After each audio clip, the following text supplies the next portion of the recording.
Look at these spikes. Why are they moving? Hey guys, welcome to my Speed and Explain series, where I explain everything you could possibly know about a game, minus story spoilers, in only a couple minutes. Today I'm going to be playing Edlritch, an H.P. Lovecraft-themed roguelike. If you want to see more, don't forget to hit that subscribe button down below and hit the bell for notifications. I also stream on Twitch every Tuesday, Friday, and Saturday, link down below. I hope you enjoy.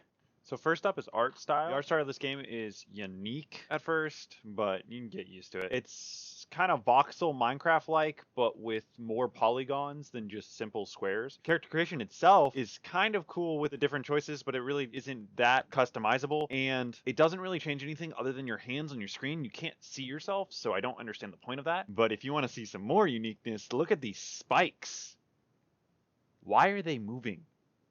The entire game is based off H.P. Lovecraft lore, and you start the game in the library, which has books that show you the controls, books that tell you the basic story. There are 4 of those books. They repeat multiple times. You just have to find books 1, 2, 3, 4, and they have books that lead you to other levels. The library also has a chest which you can use to store artifacts for future runs or get artifacts from previous runs that you already stored. First area is Dagon. Once you beat that, you can go to the second area, Nyarlathotep. Then you go to the third area, Riley. In all 3 of those areas, there are bonus areas called Shadow Worlds, which are just small one-room areas with items for beating the game a certain way. Then there's Endless Library, which is where you go to after you beat the first 3.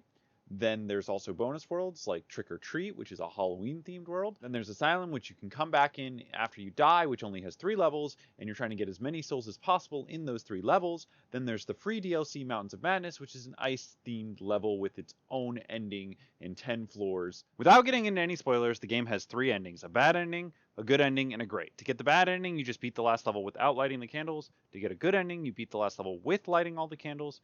And to get the great ending, you must collect all the items from the Shadow Worlds in each of the first 3 levels, then beat the last level with lighting all the candles, and you'll get the great ending. Once you beat the game, you unlock New Game Plus, which is just a harder difficulty for later playthroughs. The game has blue cultists, which can punch and shoot fireballs, jack-o'-lantern cultists, which are the same but look different, red cultists, which have more health, green cultists have more health, and yellow and purple is the same as green. We also have deep ones, who hop and slap you, deep one shopkeepers who have way more health and shoot fireballs at you, bugs which skitter and melee attack you, fire bugs which have more health and shoot rapid fireballs, splitting bugs which split into smaller bugs on death and shoot fireballs, flying eyeballs which fly and shoot fireballs, worms which scream and alert enemies, Shoggoth, which is invincible and has a high damage slow attack. A Halloween Shoggoth, which is the same but different look. A Shoggoth Shopkeeper, it's a stronger version for owning shops. Lizardmen, who dodge, spit fireballs, and punch. Lizardman Shopkeeper, which is a stronger version of the Lizardman. Lizardman Statue, which is like the Weeping Angels from Doctor Who. They teleport and hit you if you're not looking at them, but they need line of sight to hit you.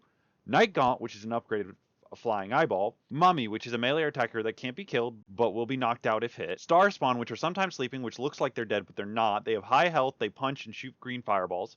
There's a shopkeeper of that, which has a monocle. Flying Pop, which is an upgraded Night Gaunt. There are penguins, which have huge health and a melee attack. An albino penguin, which are the same, they just look different. Elder Things, which have high health and shoot horizontal fireballs. Migo, which are melee attackers that dash at you and have high health. And Azoth, which is a black mass that appears in the asylum if the timer in the top right runs out, and he will insta-kill you if he touches you. Each level has multiple floors, and each floor has multiple rooms. The levels are randomly generated, and in the top right there is a mini-map that shows you the layout of the current floor. It's kind of hard to use though because all it shows you is squares for each of the rooms and not the actual layout of the room. Each level can have multiple different hazards. There are spikes both on the floor and on walls. Floor spikes won't hurt you if you go through them at walking speed. In the second level there are tripwires which hurt you if you touch them. Tripwires can also be picked up without setting them off to get a bullet and remove them. And false tiles which break and disappear if you touch them. The third level has barnacle eyes which will release gas if they're touched or shot. The gas will hurt you. And the Mountains of Madness level has icicles that will fall when walked beneath and they hurt on hit. Every level has an entrance which brings you back to the library if it's the first floor or the previous floor if it's not. An exit which brings you to the next floor or the library if it's the last floor. Levels can also have a vault which is full of artifacts and a chest that works exactly like the chest in the library. Prayer altars which give players powers, but you don't know what power you're going to get from a prayer altar until you get the power removing your previous power. Fountains which give you max health if they have blue liquid in them. Blood fountains which take make health to give you 15 artifacts, and shops, which you can buy stuff with your artifacts, or you can steal something, but if you steal something, the shopkeeper will try to kill you. If you kill the shopkeeper, you can then take everything for free, so why not? Plus, the shopkeeper is an upgraded version of a bad guy, so why not kill him? And levels can have churches, which have either a fountain, food, or cross, which you can pray at, but that doesn't seem to do it. And a book back to the library. Prayer altars can give you cloak, which costs 10 artifacts to turn you invisible, so enemies won't bother you. Hypnotize, which costs 7 artifacts and makes enemies fight for you for a short time. They won't fight back either. Blast powder, which costs 10 artifacts and creates an explosion on an enemy, destroying blocks around the enemy as well. Knock, which costs 4 artifacts, can unlock doors and lock boxes, or it can make a noise if just used on a block. Lift, which costs 1 artifact and launches you into the air. You can still use it while in the air, so you can fly. Materialize,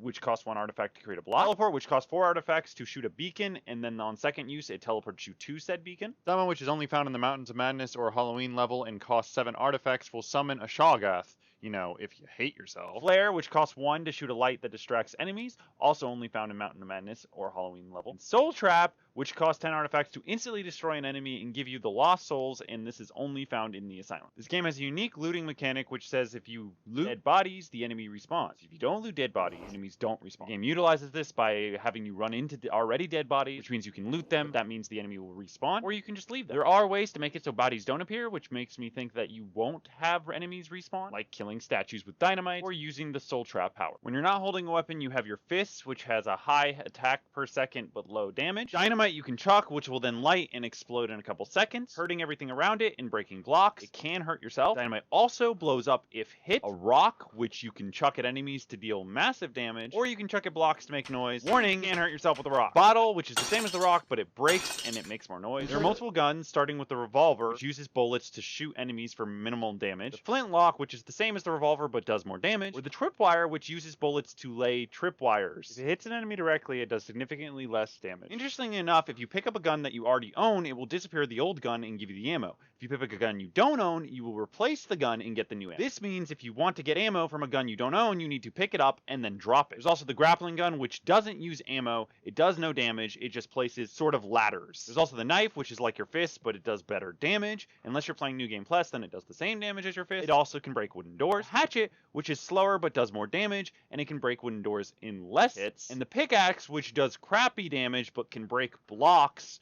with a 3% chance of it itself breaking. The world has keys, which unlock doors, but you don't really need them if you have a locksmithing kit, knock power, break doors, etc. Artifacts, which is money used for your powers and from shops, but you don't need to buy shops if you kill the shop owner. Food, which heals you. Rotten or toxic food, which is a chance to heal you or a chance to hurt you. And you can have 1 boot, 1 kit, and 1 gear, and the only way to know what you currently have equipped is to press start and look at the tiny icons. They're the climbing boots, which make it so you take no fall damage, and icicles from Mountains of Madness don't fall anymore. Jumping boots, which let you jump 1 block higher than normal. The speed boots, which makes your walking speed now running speed, but warning, this makes it so you take damage from floor spikes unless you're crouched. The stealth boots, which makes it so footsteps don't make noise, so if you're cloaked, people won't ever be able to find you. The dress boots, which doubles the artifacts you gain from looting dead bodies and from pickups on the ground. And the sandals, which is an item from the Shadow World, so it's completely useless unless you're trying to get the great end. Of gear, there's the compass, which shows the entrance, exit, vault, shop, player, altars, and churches of the current floor on your minimap, and shows you the exit through walls. Conjurer's Talisman, which halves the costs of powers rounded up, but if it costs 1, it's now free. The Destruction Amulet, which increases all attack damage and makes your guns destroy blocks. The Lucky Charm, which increases the amount of loot you get from dead bodies. Cod Liver Oil, which increases the health you get from food. The Holy Symbol, which is another Shadow World item used for great ending, so it has no purpose. The Soul Stone, which increases your souls from pickup, but it's only found in the Asylum. And the Soapstone, which is found at the beginning of Mountains of Madness, and I'm not going to tell you what it does,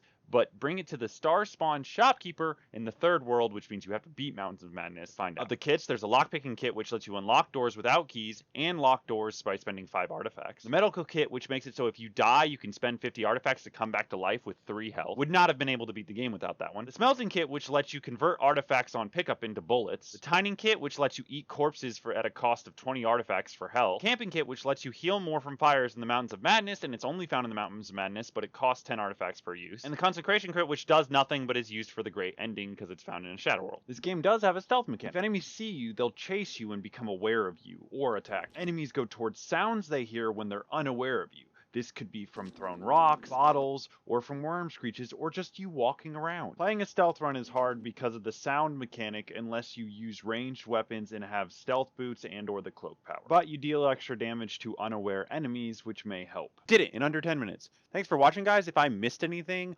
or said anything wrong, please let me know in the comments below. Again, subscribe for more content. I release a video every Friday. I also stream on Twitch Tuesday, Friday, and Saturday. Check out the links below in the description. Thanks. But they're waiting for that mana surge. Yeah, they're like, no matter what, we know we're gonna win because they just put. No! Yes! Yes! No! Fireball him! I don't have it. Yes! Yes! Yes! Yes! Oh my god! Yes!